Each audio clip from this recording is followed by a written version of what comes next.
বাংলার সব শিবক্ষেত্রগুলির মধ্যে কেন তারকেশ্বরেই এত ভক্তের ভিড়? এতে কি কোনো রহস্য লুকিয়ে আছে? এবং এই তারকেশ্বর মন্দির তৈরির পেছনে কি এমন অলৌকিক ঘটনা রয়েছে? গরুরা নিজেরাই গিয়ে দুধ দান করত এই তারকেশ্বরের শিবলিঙ্গের মাথায়। কি তার রহস্য? সেগুলিই জানবো আজকের এই ভিডিওটির মাধ্যমে। তাহলে চলুন আজকের ভিডিওটি শুরু করা যাক। শ্রাবণ মাসে তারকেশ্বরে তারকনাথের মাথায় জল ঢালতে হাজির হন হাজার হাজার মানুষ। পায়ে হেঁটে, কাঁধে বাঁক নিয়ে মাইলের পর মাইল হেঁটে উপস্থিত হন মহাদেবের ধামে। মনে করা হয় এই মন্দিরে যদি কোনো ভক্ত কোনো প্রার্থনা জানান তাহলে তার মনস্কামনা নিশ্চিত রূপে পূরণ হয় বলে ভক্তদের বিশ্বাস। দূর দূরান্ত থেকে এই মন্দিরে ভক্তের আনাগোনা লেগেই থাকে। কি এমন রয়েছে এই প্রাচীন শিব মন্দিরে? কেনই বা এখানে দেশ বিদেশ থেকে বিপুল ভক্তের সমাগম হয়? পায়ে হেঁটে, কাঁধে বাঁক নিয়ে মাইলের পর মাইল হেঁটে ভক্তরা জল ঢালতে যান। অনেকে তারকেশ্বর যাওয়ার আগে দক্ষিণেশ্বর থেকে ঘটে জল ভরে নেন। এছাড়াও তারকেশ্বর মন্দিরের উত্তরে রয়েছে একটি দুধ পুকুর। ভক্তদের বিশ্বাস দুধ পুকুরে ডুব দিয়ে স্নান করতে হয়, তারপর পুকুরের জল পাত্রে ভরে শিবের মাথায় ঢাললে সব মনস্কামনা পূর্ণ হয়। ভক্তরা এই তারকেশ্বরের নাট মন্দিরে বসেই ঈশ্বরের কাছে মনের কথা বলেন। মন্দিরের একদিকে দুধ পুকুর, অন্যদিকে লক্ষ্মীনারায়ণ মন্দির, আছে কালী মন্দিরও। শ্রাবণ মাসে এখন ভক্তদের ভিড়ে সরগরম তারকেশ্বর মন্দিরের চত্বর। গুরু পূর্ণিমার দিন থেকে রাখি পূর্ণিমা অবধি মেলা চলবে। সারা পৃথিবী থেকে মহাদেবের ভক্তরা ছুটে আসেন শ্রাবণের এই বিশেষ দিনগুলোয়। সোমবার ভক্তরা তাই শুভ দিনগুলোয় ঈশ্বরের কাছে মনস্কামনা এবং মনের ইচ্ছা জানান। ভক্তদের বিশ্বাস মনের ইচ্ছা পূরণ করেন ভগবান। সোমবার ভোর থেকেই ভক্তদের লম্বা লাইন মন্দিরে। জল ঢালার পাশাপাশি ফুল, বেলপাতা অর্পণ করেন ভক্তরা। ধূপ মোমবাতি জ্বালিয়ে মনোবাসনা জানান। দেবদেবীদের আরাধনাও করেন ভক্তরা। বাবা তারকনাথ তার অলৌকিক লীলা দেখিয়েছেন মন্দির তৈরির সময় থেকেই। তারকেশ্বরের বাবা তারকনাথের মাহাত্ম্য নিয়ে নানা রহস্যময় কাহিনী রয়েছে। কখনো অসুস্থ মৃত্যুপথযাত্রী মানুষকে বাঁচিয়ে তুলেছেন বাবা, কখনো অন্ধভক্তকে চোখ ফিরিয়ে দিয়েছেন, কখনো বা বাবার কৃপায় নিঃসন্তানের কোল আলো করে এসেছে সন্তান। আবার সৎ পরিশ্রমী ভক্তের সংসারের অনেক অভাব অনটন দূর করে তাকে সমৃদ্ধ করেছেন বাবা তারকনাথ। শুধু ভক্তি ভরে পুজো করলেই বাবা খুশি। প্রতি সোমবার শিবলিঙ্গকে গঙ্গা জলে স্নান করিয়ে বেলপাতা আর বাতাসায় তাকে স্মরণ করলেই বাবা তুষ্ট। শুধু সোমবার নয়, শ্রাবণের প্রতিটা দিনই শিব পূজার দিন। শ্রাবণ মাস শিবের মাস, তাই এই মাসের সোমবারগুলোতে তারকেশ্বরে বাবার মন্দিরে ভক্তের ঢল নামে। বাঁকে করে জল নিয়ে দূর দূরান্তর থেকে পায়ে হেঁটে যান ভক্তরা। এবছরও তার ব্যতিক্রম নয়। ভোর থেকেই তারকেশ্বরে শুরু হয়ে যায় পুজো পাঠ। পুরো রাস্তা হেঁটে যাওয়া তো সকলের পক্ষে সম্ভব নয়, তাই অনেকে শেয়ারাফুলি পর্যন্ত ট্রেনে বা গাড়িতে গিয়ে বাকি পথটুকু হাঁটেন। তারকেশ্বর মন্দিরের উত্তরে রয়েছে দুধ পুকুর। ভক্তরা বিশ্বাস করেন এই দুধ পুকুরে ডুব দিয়ে স্নান করলে, এই পুকুরের জল কলসে ভরে বাবার মাথায় ঢাললে সব মনস্কামনাই পূর্ণ হয়। তারকেশ্বর মন্দির তৈরির পেছনে রয়েছে অলৌকিক এক ঘটনা। অষ্টাদশ শতাব্দীর প্রথম দিকে উত্তরপ্রদেশের অযোধ্যা থেকে শিবভক্ত মানুষ বিষ্ণু দাস এসেছিলেন হুগলি জেলার রামনগরে। এখানেই তিনি সপরিবারে থাকতে শুরু করেন।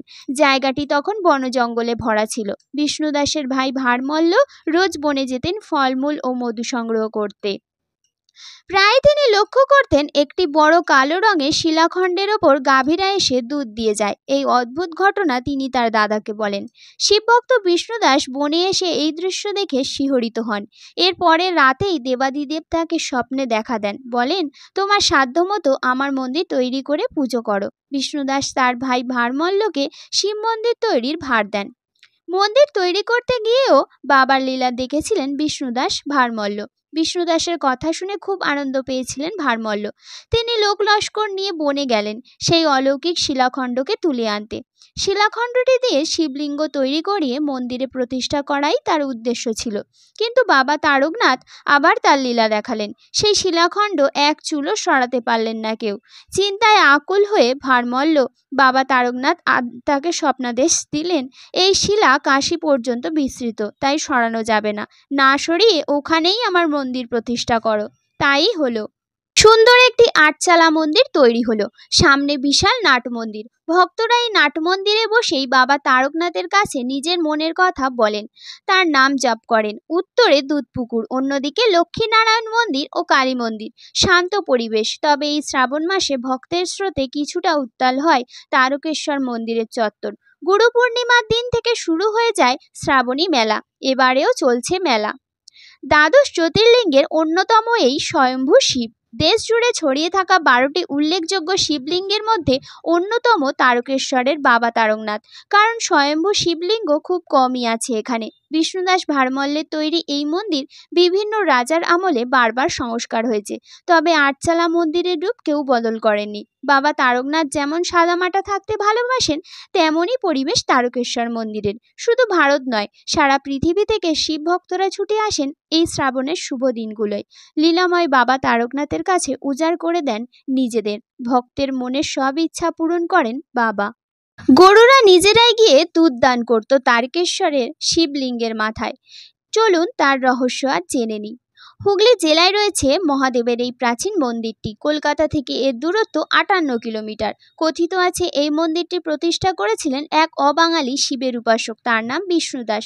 বিষ্ণুদাসের এক ভাই শিবলিঙ্গের সন্ধান পেয়েছিলেন। জঙ্গলের মধ্যে থেকে এই লিঙ্গটি নিয়ে এসে প্রতিষ্ঠা করেছিলেন বিষ্ণুদাস। স্থানীয় কিংবদন্তি বলছে শিবভক্ত বিষ্ণু এসেছিলেন অযোধ্যা থেকে, কিন্তু হুগলিতে এসে এক ঘরে হয়ে যান তিনি। স্থানীয়রা তাকে ঠিক ভালো চোখে দেখতেন না, এমনকি তার উপর চলত অত্যাচার, নিপীড়নও। এই কষ্ট থেকে উদ্ধার করার জন্য মহাদেবকে ডাকতে থাকেন তিনি। এই সময় বিষ্ণুদাসের এক ভাই দেখতে পান জঙ্গলের মধ্যে একটি পাথর খণ্ড রয়েছে। গরুরা প্রতিদিন এসে ওই খণ্ডের ওপর দুধ দান করে যায়। বাড়িতে এসে দাদাকে সব কথা তিনি বলেন। তখনই স্বপ্নাদেশ পান বিষ্ণুদাস। স্বপ্নে মহাদেব নির্দেশ দেন ওই পাথরটিই তার রূপ। এরপর বিষ্ণু জঙ্গলের মধ্যে মহাদেবের মন্দির তৈরি করেন। শিবের তারকেশ্বর রূপে পূজিত হতে থাকেন মহাদেব। তবে আজকের তারকেশ্বর মন্দির অবশ্য মল্ল রাজাদের হাতে তৈরি। শোনা যায় স্বপ্নাদিষ্ট হয়ে মল্লরাজ ভাড়ামল্ল 1729-এ এখানে মন্দির তৈরি করেন। রাজবাড়ি থেকে তারকেশ্বর মন্দিরের দূরত্ব প্রায় 3 কিলোমিটার। এতটা পথ রানীমার পুজো দিতে আসতে অসুবিধা হয়, তাই পরিকল্পনা শুরু হলো মন্দির স্থানান্তরকরণের। কিন্তু শেষ পর্যন্ত আর পুরনো মন্দির ছেড়ে যেতে চাননি মহাদেব, তাই রাজবাড়ির কাছে নতুন মন্দির নির্মাণ করেন মহারাজ। পরে আজকের আটচালা মন্দিরটি তৈরি করেন শিয়াখালার গোবর্ধন রক্ষিত। স্বয়ম্ভু শিবলিঙ্গ ছাড়াও মন্দিরে রয়েছেন বাসুদেব দ্বিমতে ব্রহ্মা।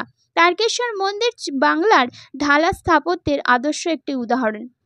যে কটি প্রাচীন চালা মন্দির বাংলায় টিকে রয়েছে তার মধ্যে তারকেশ্বর অন্যতম। তারকেশ্বরের মহাদেবকে বলা হয় স্বয়ম্ভূলিঙ্গ, কারণ তারকেশ্বরের শিবলিঙ্গ কেউ স্থাপন করেননি। অন্যদিকে গঙ্গার পলল ভূমিতে ওই ধরনের পাথর মেলাও মুশকিল, তাই মনে করা হয় শিব এখানে স্বয়ং আবির্ভূত হয়েছিলেন। মন্দির সংলগ্ন দুধপুকুরে স্নান করে বাবা তারকনাথের পুজো দেন সাধারণ মানুষেরা। ভক্তদের বিশ্বাস দুধপুকুরের জলে অলৌকিক শক্তি আছে, এখানে স্নান করে পুজো দিলে আরোগ্য প্রাপ্তি হয়। মহাশিবরাত্রি ও চৈত্র সংক্রান্তিতে তারকেশ্বর মন্দিরে বিশেষ উৎসব হয়। প্রতি সোমবার হয় বিশেষ পূজা। তবে শ্রাবণের সোমবারগুলিতে লক্ষ লক্ষ ভক্ত সমাগমে মেতে ওঠেন মন্দির প্রাঙ্গণ।